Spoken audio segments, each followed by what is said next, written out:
Lorsque deux titans du cinéma d'action, porteurs de visions martiales radicalement opposées, se retrouvent face à face, que se passe-t-il? Jean-Claude Van Damme et Steven Seagal, deux noms qui résonnent comme des symboles de prouesse physique et de charisme brut, ont incarné une rivalité qui a dépassé les écrans pour culminer dans une confrontation réelle, loin des feux d'Hollywood. Ce n'était pas une scène chorégraphiée pour un film, mais un affrontement impromptu lors d'une soirée privée, devant un parterre de célébrités médusées. Cette rencontre, enveloppée de mystère, est devenue une légende dans l'univers du cinéma d'action, un moment qui continue de captiver pour ce qu'il révèle sur l'honneur, la discipline et la véritable essence des arts martiaux. Ce récit plonge dans l'histoire authentique de cette rivalité méconnue entre Jean-Claude Van Damme et Steven Seagal, un épisode qui illustre les valeurs profondes de ces deux hommes et leur impact durable. Au début des années 1990, le cinéma d'action hollywoodien connaissait un âge d'or. Les films de combat spectaculaires, mêlant cascades audacieuses et héros charismatiques, dominaient le box-office mondial. Dans ce paysage vibrant, deux figures émergeaient comme des étoiles incontournables, chacune portant une identité et un parcours distincts. Jean-Claude Van Damme, surnommé « les muscles de Bruxelles », s'était imposé grâce à ses techniques de coups de pied d'une précision acrobatique et ses écarts latéraux emblématiques, devenus sa signature. Né en 1960 à Berchem-Saint-Agathe, en Belgique, Van Damme avait gravi les échelons depuis des origines modestes. Avant de percer à Hollywood, il enchaînait les métiers précaires livreur de pizza, videur de boîtes de nuit, tout en poursuivant son rêve d'acteur. Son passé de compétiteur en kickboxing à travers l'Europe, où il remporta de nombreux tournois, lui conférait une légitimité incontestable en tant qu'artiste martial. Ses victoires, obtenues dans des rings où la ruse et l'endurance étaient essentielles, témoignaient d'une discipline forgée dans l'adversité. Steven Seagal, en revanche, cultivait une aura de mystère. Né en 1952 à Lansing, dans le Michigan, il revendiquait un entraînement intensif en aïkido au Japon, sous la tutelle de maîtres renommés, ainsi que des liens supposés avec des figures influentes, bien que ces affirmations fussent souvent accueillies avec scepticisme. Grand, avec son regard perçant, sa queue de cheval et son style minimaliste, Seagal projetait l'image d'un dur à cuire énigmatique.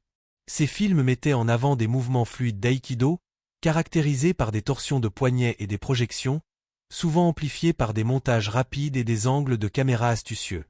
Ces techniques cinématographiques, bien que visuellement impressionnantes, rendaient difficile l'évaluation de ses véritables compétences martiales. Contrairement à Van Damme, dont le passé de compétiteur était bien documenté, les antécédents de Seagal reposaient largement sur des récits personnels, ce qui alimentait les doutes sur sa crédibilité en tant que combattant. Le premier signe de tension entre les deux hommes survint lors d'une interview télévisée sur The Arsenio Hall Show, une plateforme populaire à l'époque. Lorsqu'on demanda à Seagal son opinion sur Van Damme, il répondit avec une critique cinglante, remettant en question la légitimité de son rival en tant que combattant. « C'est une question d'opinion. A-t-il vraiment été champion? Je ne suis pas mesquin, je lui souhaite le meilleur, mais beaucoup de gens disent que ce n'est pas vrai, » déclara Seagal. Ces propos, diffusés à une audience nationale, étaient une attaque directe contre la réputation de Van Damme. Pour un artiste martial, où l'honneur et la crédibilité sont des piliers fondamentaux, cette remise en question équivalait à une accusation de fraude. Van Damme, qui avait bâti sa carrière sur des années de compétition authentique, ne pouvait tolérer une telle insulte, surtout de la part d'un homme qu'il n'avait jamais rencontré en personne. Ces commentaires marquèrent le début d'une rivalité qui allait au-delà des querelles habituelles d'Hollywood. Ce n'était pas seulement un différend entre stars, mais une question d'intégrité dans un monde où la réputation d'un combattant est sacrée. Les médias, flairant une histoire à sensation, amplifièrent la tension en interrogeant sans relâche les deux hommes sur leurs différends. Van Damme, dans un premier temps, répondit avec retenue, qualifiant Seagal de « type formidable » dans des interviews, mais son langage corporel, regard tendu, mâchoire serrée trahissait une frustration croissante. Seagal, de son côté, persistait à minimiser les accomplissements de Van Damme, jetant de l'huile sur le feu d'un conflit qui ne demandait qu'à éclater. Au fil des années 1990, la rivalité entre Jean-Claude Van Damme et Steven Seagal devint un sujet incontournable à Hollywood. Chaque interview semblait ajouter une nouvelle couche de tension, transformant leurs différends en un feuilleton médiatique. Les remarques répétées de Seagal sur le passé de compétiteur de Van Damme, remettant en question ses titres de champion, touchaient un point sensible. Pour Van Damme, qui avait passé des années à se battre dans des tournois européens, affrontant des adversaires redoutables dans des conditions souvent brutales, ses attaques étaient une insulte personnelle. Ses victoires, obtenues par la sueur et la persévérance, étaient le fruit d'un engagement total dans les arts martiaux, et les doutes de Seagal semblaient nier cette réalité. La communauté des arts martiaux, un monde où la réputation est scrutée avec attention, commença à se diviser. Certains soutenaient Van Damme, citant ses victoires documentées en kickboxing et sa discipline rigoureuse. Ses combats dans des tournois européens, où il avait affronté des adversaires expérimentés, étaient bien connus des initiés. D'autres, intrigués par le mystère entourant Seagal, se demandaient s'il possédait réellement les compétences pour étayer ses déclarations audacieuses. Avait-il déjà participé à des combats réels, hors des plateaux de cinéma où les coups sont chorégraphiés et les résultats prédéterminés? Ces films, comme Piège en haute mer, Undersiege ou Nico, utilisaient des montages rapides et des angles de caméra qui masquaient parfois la réalité de ses mouvements, alimentant les spéculations sur ses capacités en combat authentique. Même des figures respectées du milieu, comme Chuck Norris, furent entraînées dans la polémique. Norris, un champion de karaté et acteur légendaire, connaissait bien Van Damme, l'ayant entraîné pendant 1 an et demi à son arrivée aux États-Unis depuis Bruxelles. Jean-Claude est plutôt bon, déclara Norris, louant ses compétences techniques et son sérieux en tant que pratiquant. Lorsqu'on l'interrogea sur Seagal, sa réponse fut plus mesurée. « Je ne connais pas vraiment Steven. Je l'ai rencontré une seule fois. » Il nota que les combats de Seagal à l'écran, souvent filmés avec des coupes rapides et des gros plans, rendaient difficile l'évaluation de ses véritables aptitudes. Ces commentaires, venant d'une autorité comme Norris, accentuaient la pression sur Seagal, tout en renforçant la frustration de Van Damme face à un rival qui semblait éviter toute confrontation directe. Les médias, avides de scandales, ne cessaient de questionner les deux stars, espérant provoquer une réaction explosive. Van Damme, bien qu'il restât généralement courtois, laissait transparaître son agacement croissant. Ses yeux, lors des interviews, trahissaient une détermination à régler ce différend, non pas par des mots, mais par une action concrète. À cette époque, les deux hommes étaient au zénith de leur carrière. Les films de Van Damme, comme Soldat universel, Universal Soldier, Double Impact et Time Cop, attiraient des millions de spectateurs, grâce à ses performances physiques spectaculaires et son charisme naturel. De son côté, Seagal connaissait un succès similaire avec des films comme Piège en haute mer et Justice sauvage, Out for Justice, où son style stoïque et ses techniques d'aïkido captivaient le public. Leur succès commun rendait leur rivalité d'autant plus fascinante, car elle opposait deux visions contrastées de ce que signifiait être une star d'action et un artiste martial. Pour comprendre pleinement la profondeur de cette rivalité, il est essentiel d'explorer les philosophies martiales qui guidaient Van Damme et Seagal. Jean-Claude Van Damme, formé au karaté Shotokan dès l'âge de 10 ans, avait développé une approche axée sur la vitesse, la précision et l'explosivité. Son passage au kickboxing, un sport exigeant une condition physique exceptionnelle et une capacité à encaisser des coups, forgea son style de combat direct et efficace. À l'écran, ses mouvements au coup de pied en rotation, écarts latéraux, frappes rapides reflétaient cette combinaison de grâce athlétique et de puissance fonctionnelle. Van Damme incarnait une vision moderne des arts martiaux, où l'entraînement rigoureux et la compétition réelle validaient la légitimité d'un combattant.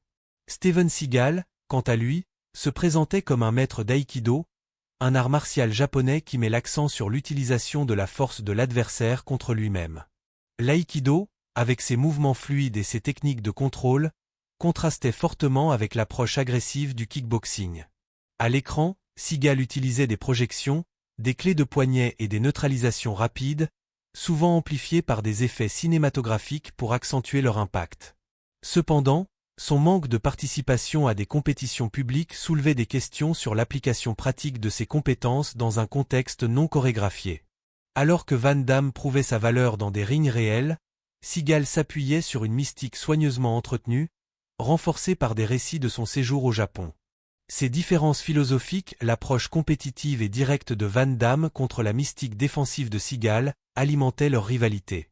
Pour Van Damme, les arts martiaux étaient une question de preuves tangibles, de résultats mesurables dans des affrontements réels.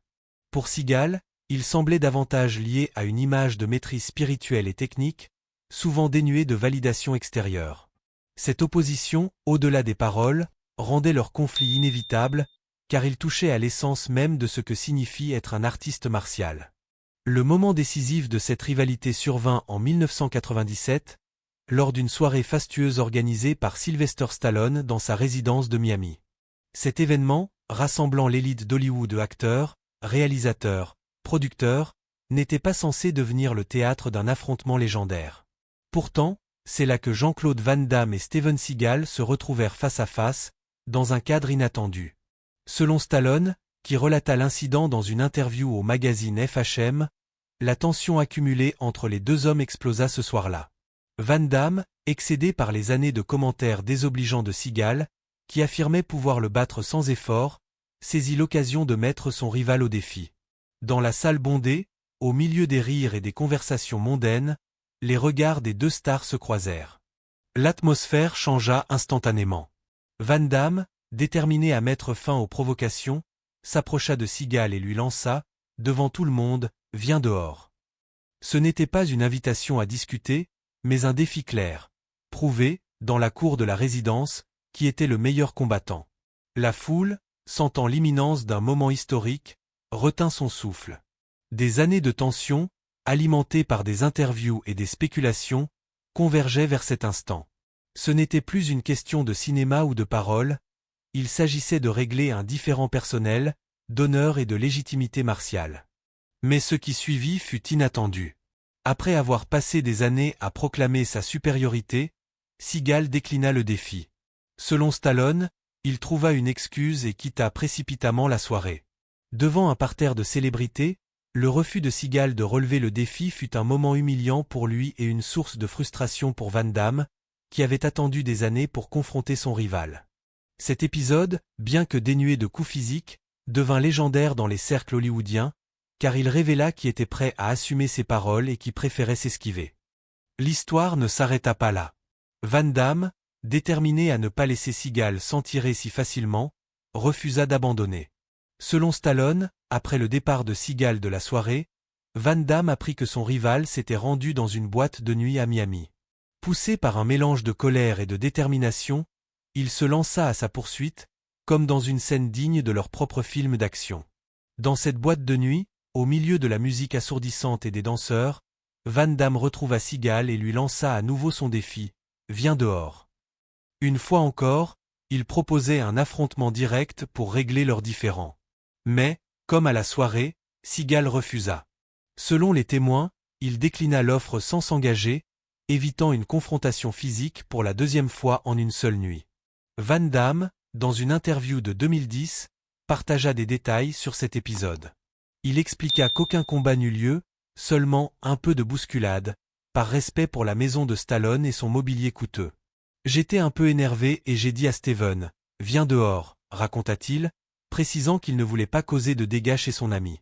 Puis il ajouta un détail stupéfiant, « J'ai attendu 2 heures, mais il n'est jamais venu. » Steven a été très irrespectueux ce soir-là. Pendant 2 heures, Van Damme resta dehors, prêt à défendre son honneur, tandis que Seagal demeurait introuvable. Cette poursuite à travers Miami, d'une soirée chic à une boîte de nuit animée, transforma la rivalité en une légende. Ce n'était pas seulement une question d'ego, mais une affaire d'honneur pour Van Damme, qui avait passé des années à prouver sa valeur sur le ring et à l'écran.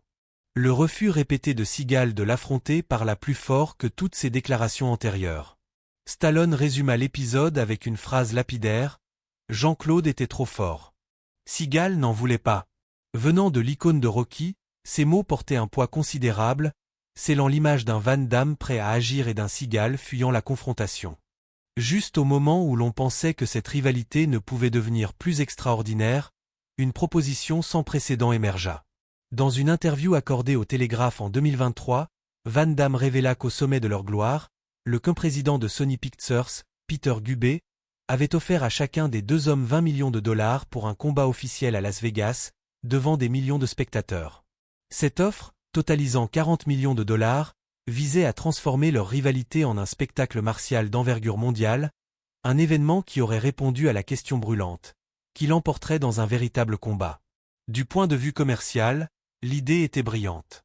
À l'apogée des années 1990, les films de Van Damme et de Seagal généraient des millions au box-office, et les fans spéculaient sans cesse sur l'issue d'un affrontement réel.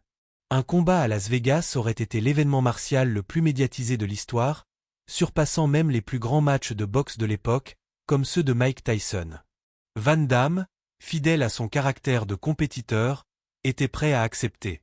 Après les événements de Miami, il voyait là une opportunité de régler leurs différends de manière légale, professionnelle et lucrative. Un combat officiel, avec des règles et un public, était tout ce qu'il avait toujours voulu. Il avait prouvé sa valeur dans des rings réels et était prêt à le faire à nouveau, cette fois pour une somme colossale et sous les yeux du monde.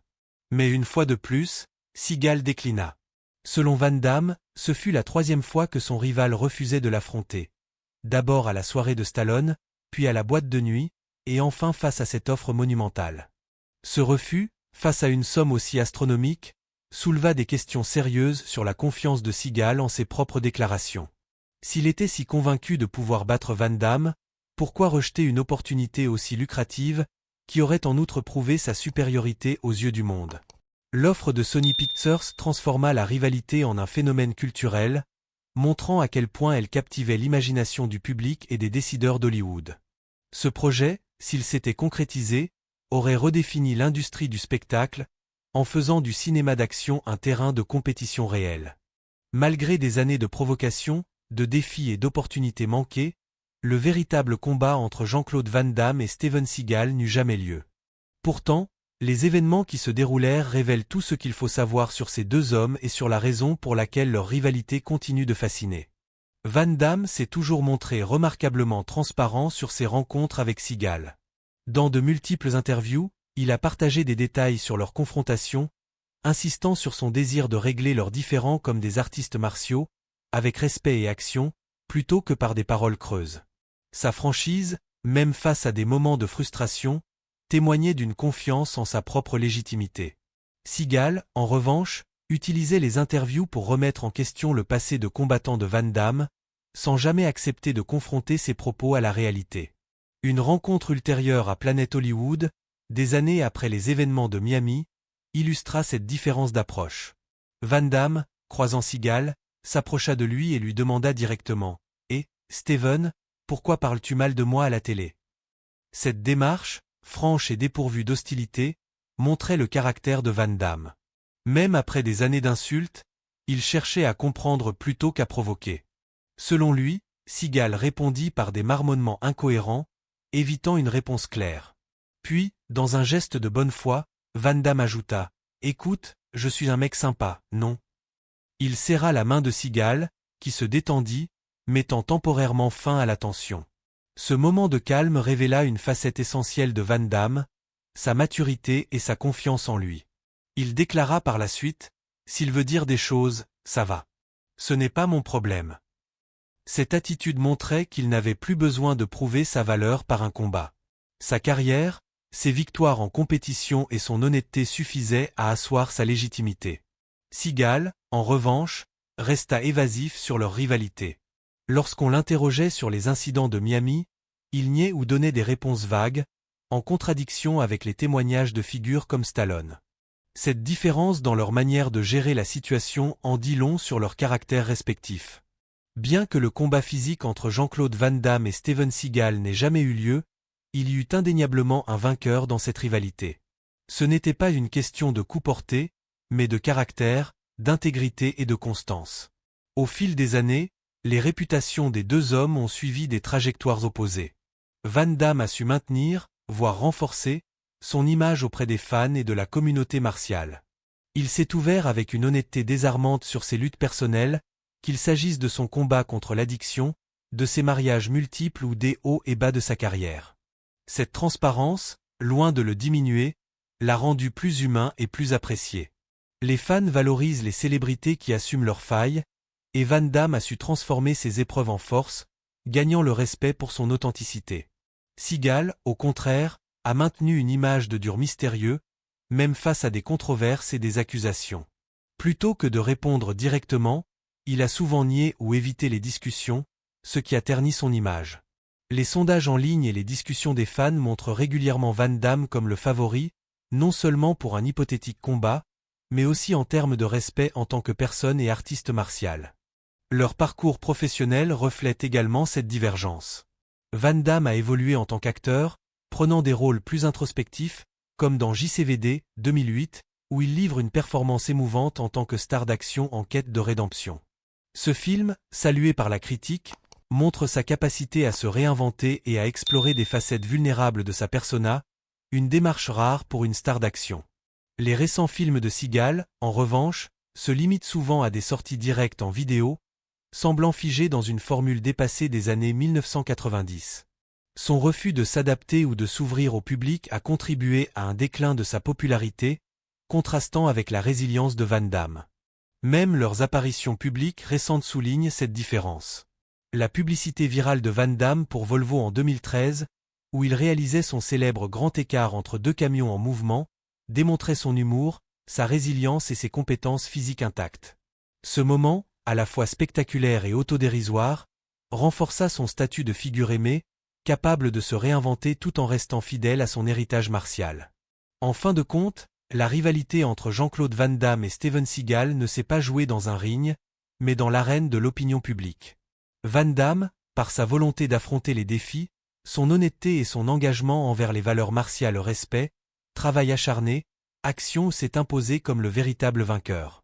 Sa capacité à faire face à ses faiblesses, à relever les défis et à rester fidèle à lui-même a fait de lui une figure respectée, tandis que les refus répétés de Seagal ont laissé planer des doutes sur sa crédibilité. Ce combat, bien qu'il n'ait jamais eu lieu physiquement, a révélé l'essence de ces deux hommes. La rivalité entre Jean-Claude Van Damme et Steven Seagal, bien qu'elle n'ait jamais abouti à un combat physique, reste un chapitre fascinant de l'histoire du cinéma d'action. Dans les années 1990, leurs films ont révolutionné le genre, popularisant les arts martiaux auprès d'un public mondial, Van Damme avec son style athlétique et accessible, Seagal avec son aura énigmatique et stoïque. Leurs différends, amplifiés par les médias, a mis en lumière une tension essentielle entre la légitimité forgée dans la compétition et celle construite par la réputation. Van Damme, par ses exploits authentiques et son honnêteté, incarnait les valeurs martiales de discipline et de courage, tandis que les refus répétés de Seagal face aux défis ont révélé une réticence à prouver ses paroles. Cette confrontation manquée consacre Van Damme comme le véritable vainqueur, non par les coups, mais par son intégrité, laissant un héritage qui inspire encore aujourd'hui. Pour découvrir d'autres récits captivants sur les coulisses d'Hollywood et les légendes du cinéma d'action, abonnez-vous à Hollywood Inside et plongez dans l'univers des rivalités qui ont marqué l'histoire.